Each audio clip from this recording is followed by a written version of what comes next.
বিষয় ঐৰাৱত সভা ৰভিতৰ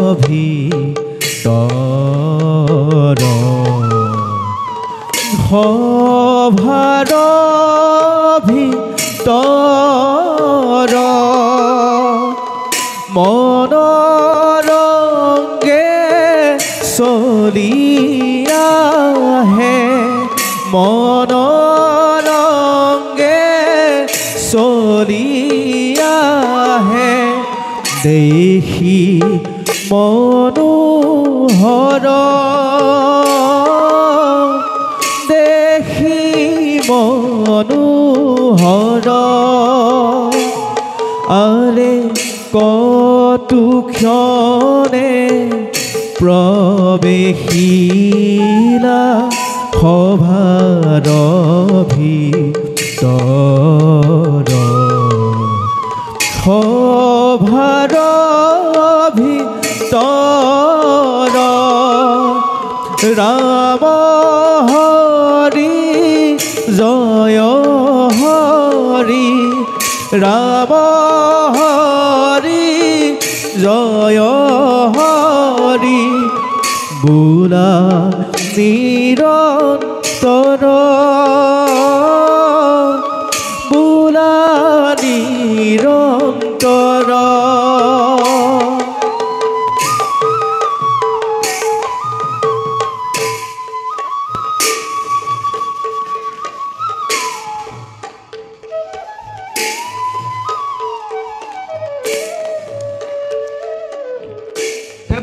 দেৱৰাজ ঐৰাৱত মুক্ত মনে কৰিছে বিচৰণ এক পৰিত্যক্ত মালাৰ মোৰ নাই প্ৰয়োজন যোৱা এই মালাধাৰী ঐৰাৱতৰ ডিঙিত অৰ্পণ কৰাগৈ ভাল দেৱৰাজ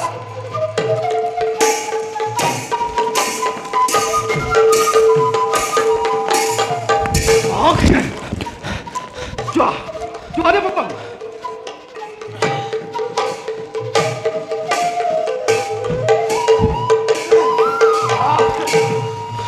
লোৱা লোৱা পৱন দেৱ তুমি মালাধাৰী ঐৰাৱতৰ ডিঙিত অৰ্পণ কৰাগৈ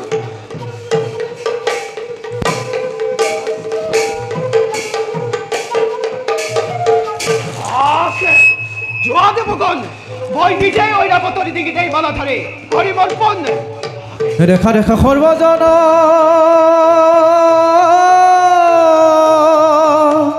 বিধিৰ বিধান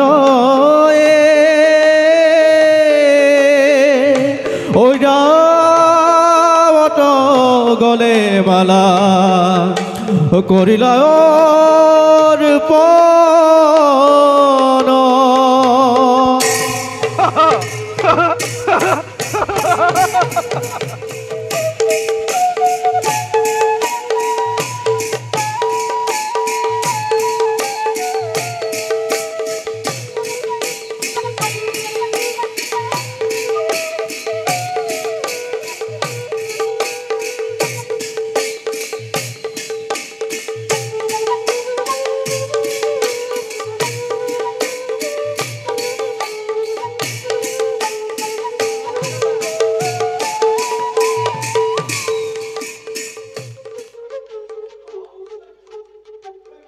আও বাহুবন কপিছে খগনাই নাজানো নাজানো দেৱগণ কৰ্ণৰ অৰ্থটো বাজি উঠিছে সেই একেটাই বাণী ইন্দ্ৰ নাই নাই তোৰ বেছি ক্ষময় স্বৰ্গ সুখ কলিব তোৰ দেৱতাৰ হ'ব নিৰ্যাতন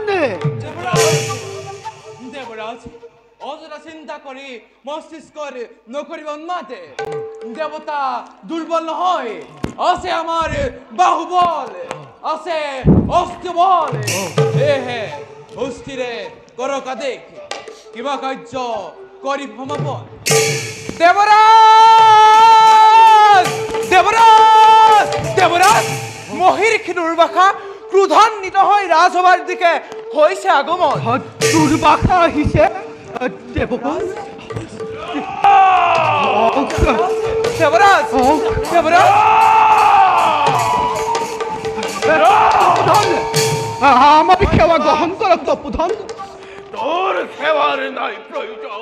তপুধন মোর লক্ষ্মী প্রদত্ত মালাধারী কি করিলি? তপুধন মহাক্রুস্তব করক সম্বরণ এই এই অধমে করিয়াছে মহা অপরাধ। মুখ মুখ ক্ষমা করক তপুধন, মুখ ক্ষমা করক। ভান্দামি না লাগে মুখ। মোরে লক্ষ্মী প্রদত্ত মালাধারী কি করিলি? তপুধন আপুনি দিয়া মালাধাৰী মই কি কৰিলি? ঐৰাৱতৰ ডিঙিত অৰ্পণ কৰিলো। ঐৰাৱতে সেই মালাধাৰী ক্ষীৰোদ সাগৰত নষ্ট কৰিলে। মোক ক্ষমা কৰক তপুধন, মোক ক্ষমা কৰক। ক্ষমা তপুধন সমাজি না পবিত্র এই দুর্বাখার হাতে। নাই তপুধন। আজি আজি লক্ষ্মী প্রদত্ত মালাধারী তই করিলি নষ্ট। তপুধন কোন কোন হেরৌ দেবেন্দ্র তপুধন হৃদরে তই মোরে লক্ষ্মী প্রদত্ত মালাধারী করিলি নষ্ট। এই এই দুর্বাখায় আজি দিছু তোকে বড় নাই তপুধন। লক্ষ্মী ভস্ত হোক নাই তপুধন। সমগ্র ইন্দ্র। নাই তপুধন, ক্ষমা করক। ক্ষমা করক তপুধন। তপুধন ক্ষমা করক। নাই তপুধন, নাই নাই তপুধন।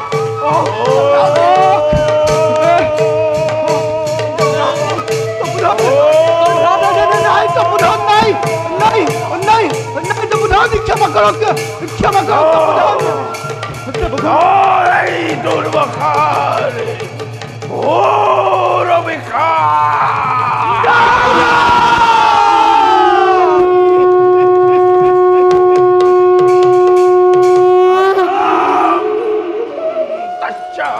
তপুধন তপুধন তপুধন।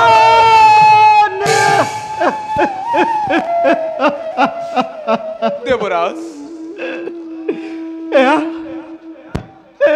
আপুনি কি কৰিলে তপুধন? মোৰ ভুলত দেৱকুল ব্ৰহ্মপাপে জৰ্জৰিত কৰিলে। দেবৰাজ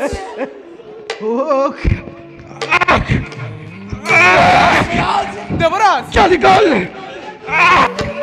পৰি গল, দেবৰাজ চলি গল, পৰি গল মোৰ সৰ্ব শৰীৰে। দেবৰাজ দেৱগণ দেবৰাজ দেবৰাজ মোক মোক মোক লৈ বলা দেৱগণ। মই অন্ধকাৰ দেখিছো। মোক মোক মোক তোমালোকৰ আশ্ৰয় দিয়া। যাই দেৱ পুৰন্দৰ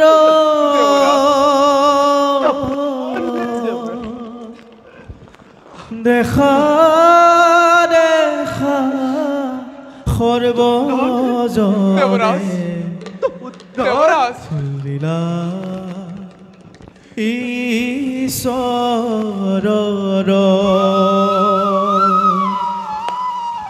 মন দুখে চলি যাই দেৱ পুৰন্দৰ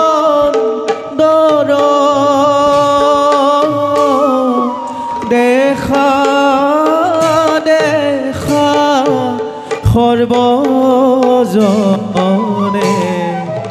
লীলা ঈশ্বৰৰ দেখা দেখা সৰ্বজনে লীলা ঈশ্বৰৰ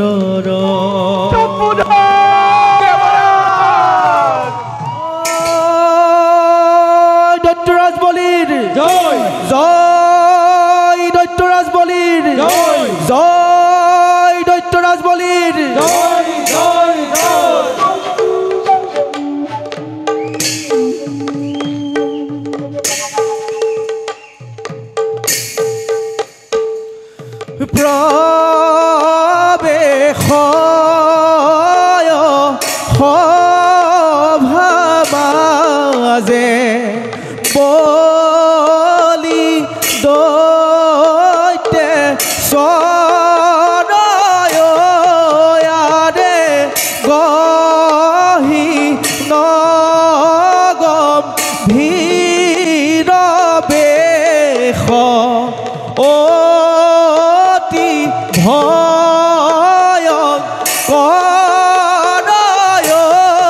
ভয়ঙ্কৰয়াৰে বীৰ দৰ্পে প্ৰৱেশিলা সভাৰ ভিতৰয়াৰে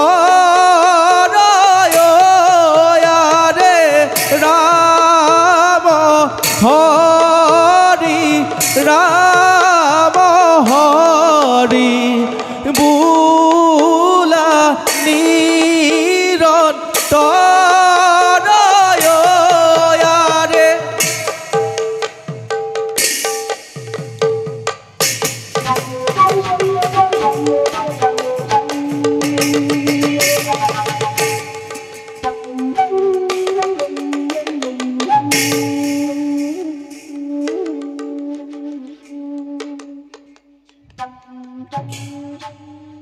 পিতৃমূল বিৰোচন পিতামহ প্ৰহ্লাদৰ নাতি অযোগ্য দৈত্য বংশধৰ ত্ৰিলোক বিজেতাময় ধৰণীৰ অধীশ্বৰ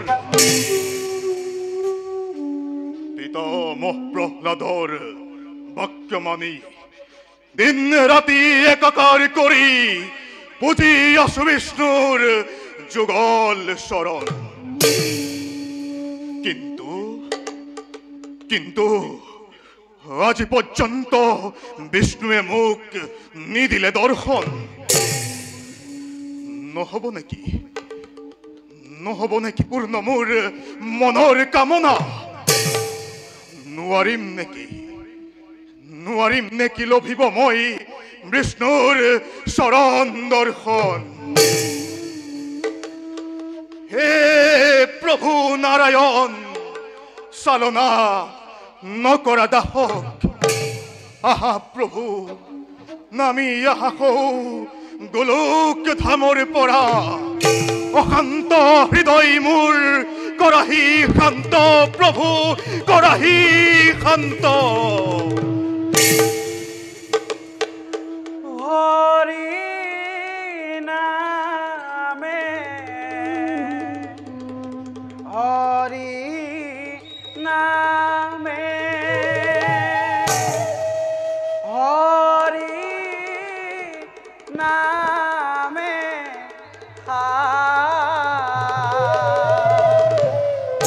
এ হৰি নামে কৰি আছে জগতকু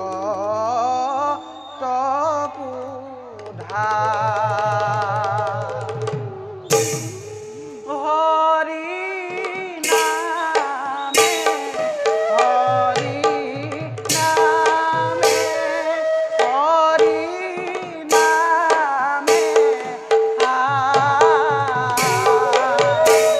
হৰি নামে কৰি আছে জগতকু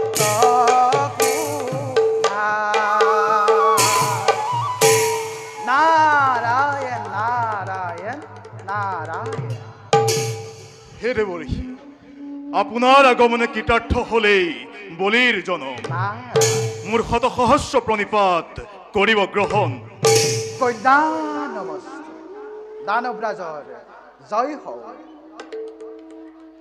বাৰু কওকচোন দেৱৰী অকস্মাৎ আগমনৰ উদ্দেশ্য বলিৰাজ দেৱৰী উদ্দেশ্য বিশেষ নাই বহুত দিন তোমাক দেখা নাই সেইবাবে ভাবিলো এবাৰ দেখা কৰি যাওঁ পিছে আহি দেখিলো তব বিষাদিত বদন ইয়াৰ কাৰণ হে দেৱৰী বলিৰাজ আজি মোৰ সকলো আছে কিন্তু কিন্তু শান্তি নাই মোৰ অতৃপ্ত প্ৰাণত।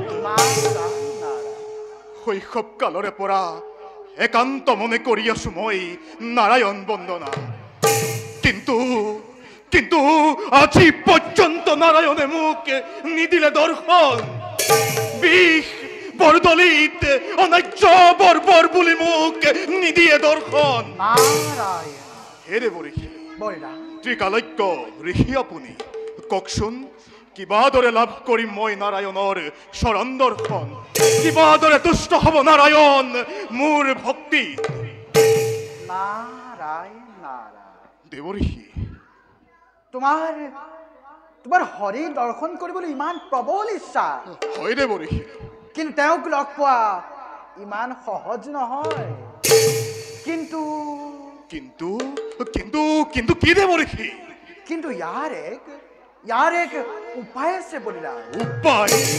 উপায় কওক কওক দেৱঋষি, কিবা দৰে লাভ কৰিম তেওঁৰ চৰণ দৰ্শন? উপায় কওক কওক দেৱঋষি, কওক কওক দেৱঋষি। শুনা তেন্তে বলিৰা, দেৱঋষি, তোমাৰ যদি নাৰায়ণক দৰ্শন কৰিবলৈ ইমানেই ইচ্ছা, হয় তেনে মই এক উপদেশ দিওঁ, শুনা। কওক। শুনা শুনা বলিৰাজ মুহুৰ বচন, এই শত্ৰু ৰূপে চিন্তা কৰা দেৱনাৰায়ণ।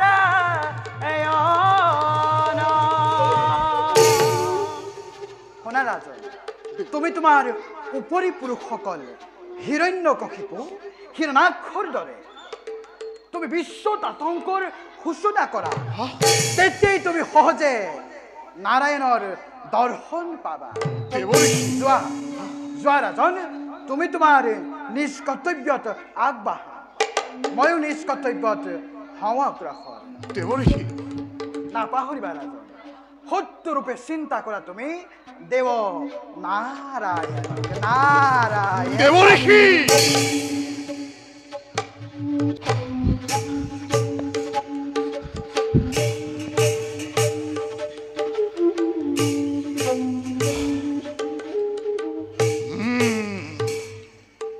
হে প্ৰভু নাৰায়ণ, নাহিলা যেতিয়া তুমি মোৰ ভক্তিত তুষ্ট হৈ, সত্য অহিংসা মৰমেৰে নোৱাৰিলো গলাব যেতিয়া তোমাৰ হৃদয়, আজি শান্তে মই বিৰোচন নন্দন বলিয়ে দত্ত নীতি গ্ৰহণ কৰি বিশ্বব্যাপী আতংকৰ কৰিম সূচনা।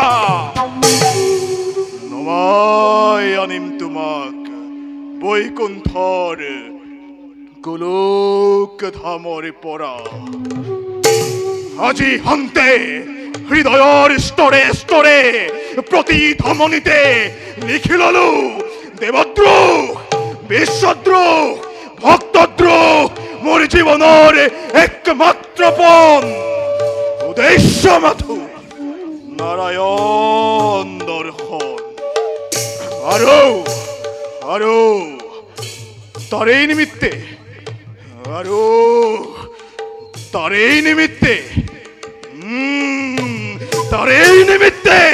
প্ৰথমতে আক্ৰমণ কৰিম মই স্বৰ্গপুৰ। আক্ৰমণ কৰি স্বৰ্গপুৰ অধিকাৰ কৰি ল'ম স্বৰ্গৰ ৰাজসিংহাসন। যাও গুৰুদেৱ আৰু পিতামহৰ লৈ আশীৰ্বাদ, মোৰ লক্ষ্যৰ দিশে মই সৌধাৱমান।